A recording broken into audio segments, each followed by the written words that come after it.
The Eudora Welty Writers Symposium began in October 1989. Dr. Clyda Rent was new president, and she wanted a literary event as part of her inauguration, and something that would pay tribute to Eudora Welty, something that would bring community and students to the campus. From the beginning, we wanted it to be an annual symposium. We had hoped it would be successful, and bringing Eudora Welty to campus, I think, assured the success of the initial program. The fact that she was an alumna of the university and had attended 2 years, I think it was not unrealistic for us to claim her more openly and proudly the way we did, because she had always done the same for us. She had not forgotten what she had benefited from, and she didn't forget that it was here, as she said, she heard all of the voices in the state. It was the first time she heard the voices from the Delta, the voices from the coast. And it gave her more of that sense of place that she describes as so important in her fiction. Her work was astonishing to me, especially in the way she captured not only normal people's voices, but voices I heard when I came to Mississippi, and in fact, my parents' voices. And not only colloquialisms, but the certain kinds of codes everybody in a particular region use. And I think the biggest influence she had on me early on was just this extremely rich sense of place. When I entered a Welty story, I really lost myself in industrial Baton Rouge, and I was someplace in Mississippi. And also one of maybe my favorite Welty story is No Place for You, My Love, which is set in Louisiana. I'm sure that has something to do with it. But the element of mystery in that story is so pervasive, and that landscape, even though it wasn't exactly my landscape, on that drive to Venice, Louisiana, is really haunting and actually made me want to take that drive.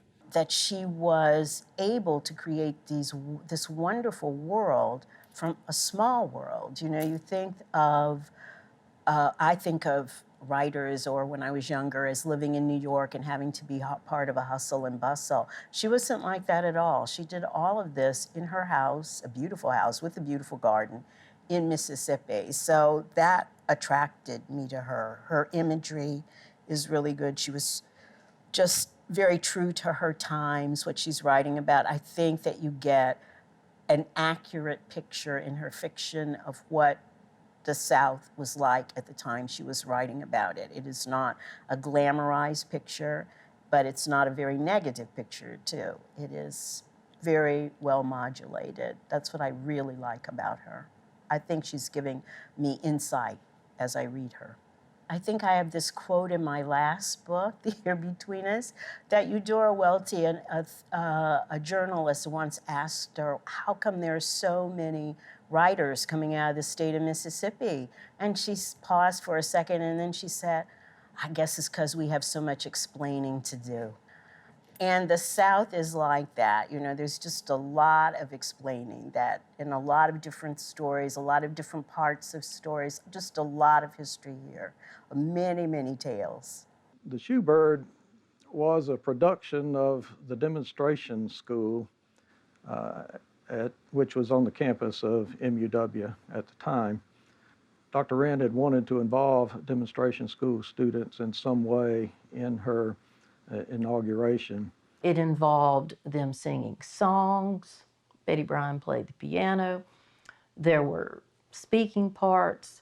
The children were wonderful. For one thing, they were enthusiastic, excited to be there, well rehearsed, none of this shuffling around and looking at the floor. They knew that they were doing something important because Miss Welty was in the audience. The big conclusion is when all of the children decide that they are going to try to fly together, and they had their feathered wings, and they started flapping their wings and flapping their wings. And at the end of the program, Eudora Welty led a standing ovation. She stood up and flapped her arms in tribute to the students for the production of the shoe bird. It was a very touching moment and an exciting one for both the students and the proud parents, of which I was one. I'll never forget that. It made a huge impression on me. And she thought nothing of it. People asked her about it afterward, and she said, well, I just thought that was the natural thing to do.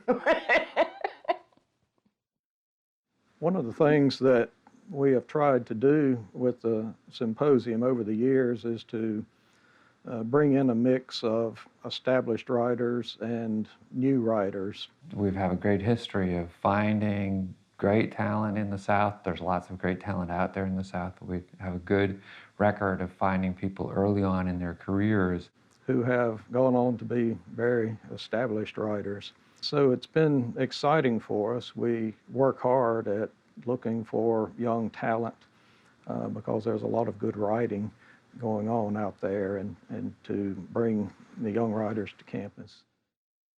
This year's theme was Homesick for Somewhere, displacement, loss, and longing in the South. And of course it comes from Eudora Welty's story, Kin, where the narrator talks about her great-grandmother's portrait, and the woman is looking out as if she's homesick for somewhere. And that started to resonate with some of the themes in Tim Parrish's work, especially this idea of displacement, of looking for, longing for a place that is here, but isn't quite the same as here. I don't think I could have picked a better person. And his energy and his enthusiasm for the symposium is really unmatched. He asked questions at every session, was fully engaged all of the time. I love the themes in both his novel, The Jumper, and his memoir, Fear and What Follows, which is his memoir about growing up in Baton Rouge during the time when the schools were being desegregated, and he gets involved in some really tough street violence and begins to get involved with some really racist groups. And he is now, many years later, going back to that material and trying to look at why did he do it, what was going on in his community, and what was going on personally for himself. So that exploration of racism from that very deep, introspective, personal level was very engaging for me. In the memoir, quite obviously, I'm writing about my past, but I think also trying to reconcile a lot of the things I did as a racist and a practicing racist as a kid, and make sense of the entire culture I grew up in, looking at it from a very different vantage point, but also the element of longing in there. Just, I think in some ways, longing for a different kind of past, even though I've accepted the past. It helps me a little bit to be less homesick, living as a Yankee now. But anytime I read in Mississippi, it really connects me to my parents and a lot of my relatives. I used to spend a lot of summers in Mississippi at my Aunt Hazel, Uncle Cheryl, and Papa Parrish's farm. So coming here it's kind of getting back to the roots of my existence, not necessarily my growing up. Well, my memoir, Fear and What Follows, is about a number of things. It started off being primarily about masculinity and how a kind of, I'd say, perverted code of masculinity led me to doing things, violent things, kind of despicable things, and having that I probably wouldn't done if I hadn't been influenced by that code. This code also led me to believing that in order to fit into my masculine society, I had to enact racial violence. And that's at the heart of the book, but really the title does say it, Fear and What Follows, because when I grew up in a very prejudiced church environment and home environment, even though there were a lot of loving people there. And I wanted to show the complexity of those people. So, racists are people, and they're complex people, and they come from a lot of different places, but I think primarily they come from a place of fear. And when I was 13, I got in this pretty horrendous street fight in which I almost got stabbed. It was with a white kid. It had nothing to do with race. Before he could stab me, this older kid who was a notorious criminal in our neighborhood pulled him away, but then that kid began to stalk me. So at 13, I really had the fear in my bones, and at 15, by some crazy coincidence, the most brutal, powerful, charismatic racist in our school, which was naturally desegregating, moved onto my street. And I believed that by allying myself with that guy, I could become safe, which led me into a lot of horrific situations and despicable behavior. In my reading tonight from the memoir, I'm really going to focus on my father, who passed away 6 months ago. And he had very mixed feelings. In fact, our relationship about my writing was extremely fraught. And before I talk in particular about what I'm reading tonight, I'll just give you an example. I really kept my writing this book away from him. We never talked about it. He didn't know about it. I, in fact, thought that he would die because he'd been ill for a long time before the book came out. When the book came out, there was a full-page article about me in the Baton Rouge paper with a very large photo. And he was in the hospital just about to go into hospice, and I get a phone call, and he says, "Well, Tim, I read the article in the paper. I just want to say I'm really proud of you, and that's a good picture, too."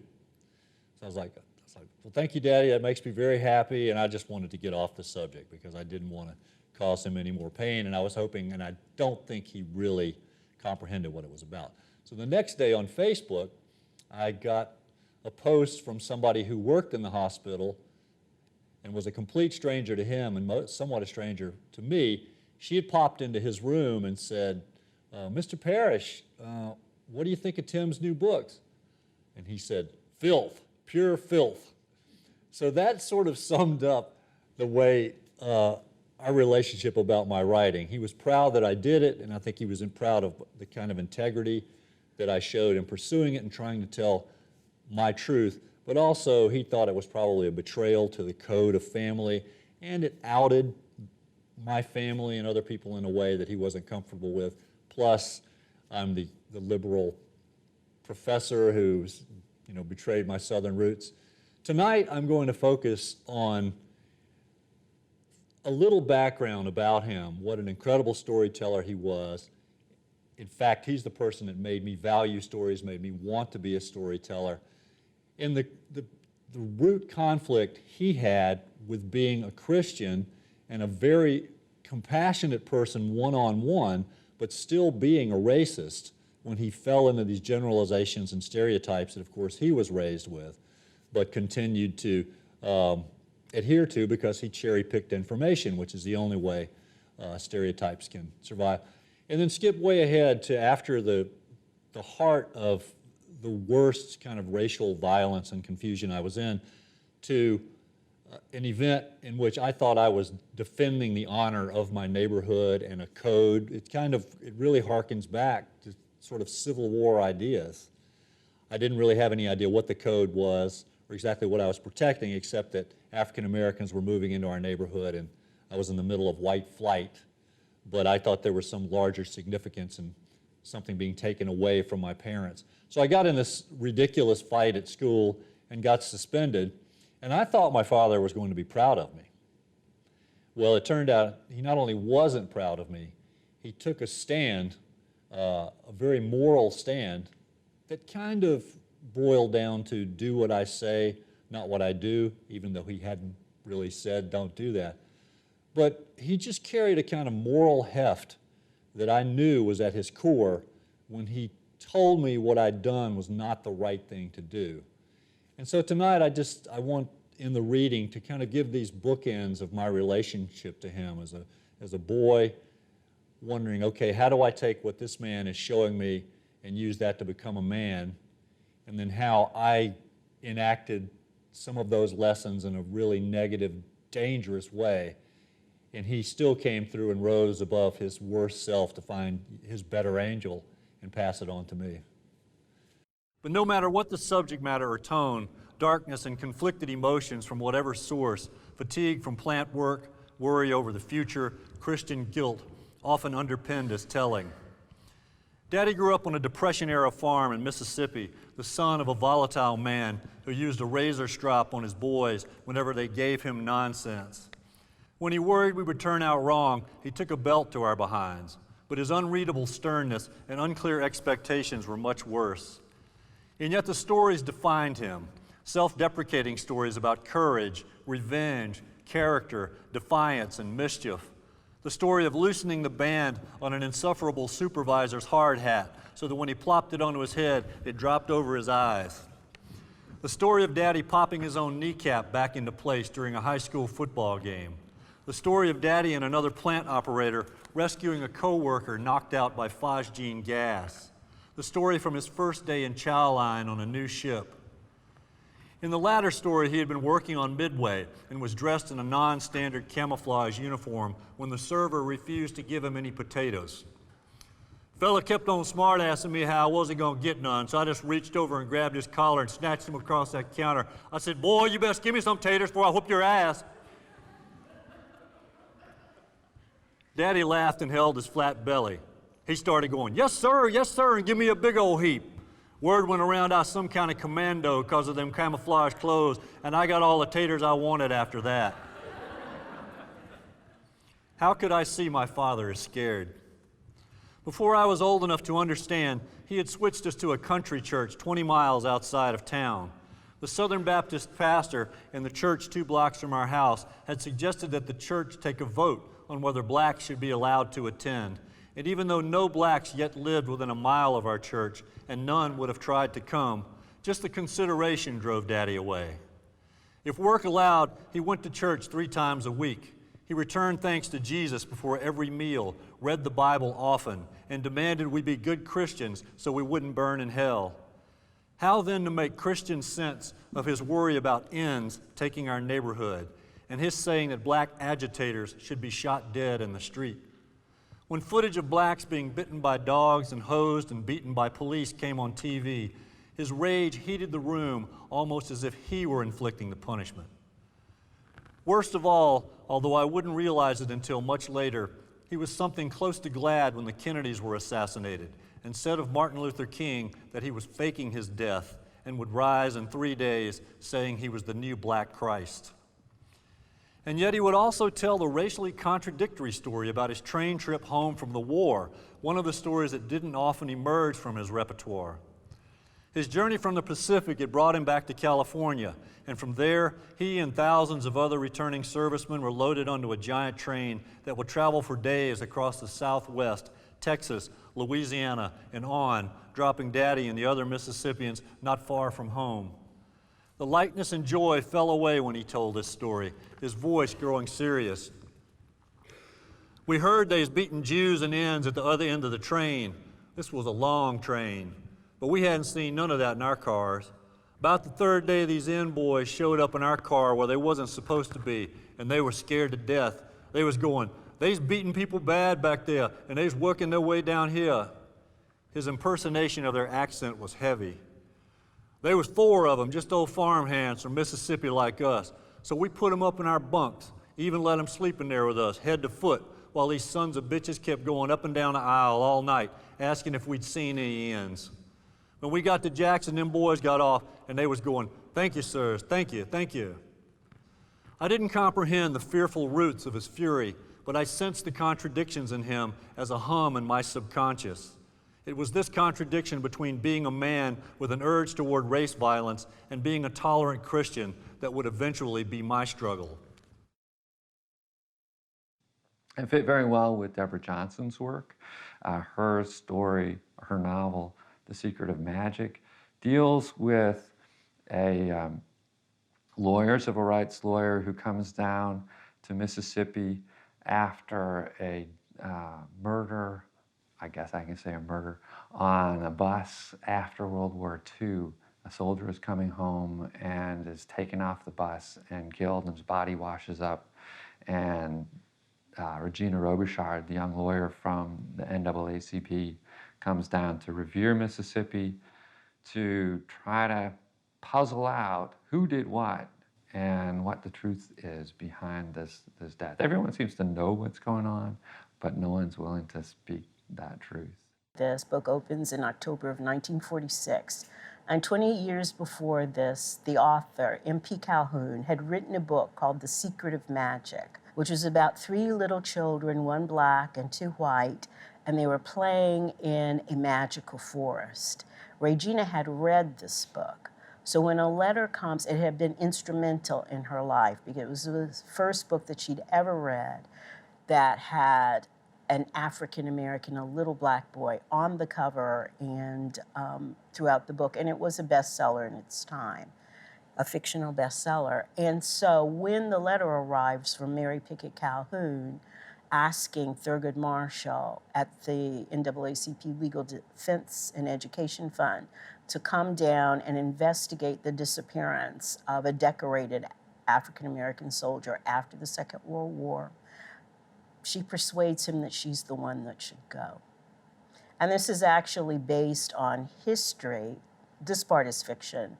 But in 1947-48, Constance Baker Motley, who was the first woman hired by Thurgood Marshall at the fund, did actually come down to Mississippi to do early investigative work. In The Secret of Magic, I really wanted to write, aside from Thurgood Marshall, I wanted to write about the end of World War II because I think that the ending of World War II marked a major world shift in people's thinking, probably what came out at Nuremberg, and began civil rights movements as we know them now, which began essentially with Gandhi and moved to Martin Luther King, the women's movement, on from there. So this is always that particular piece of land, even though it's quite short.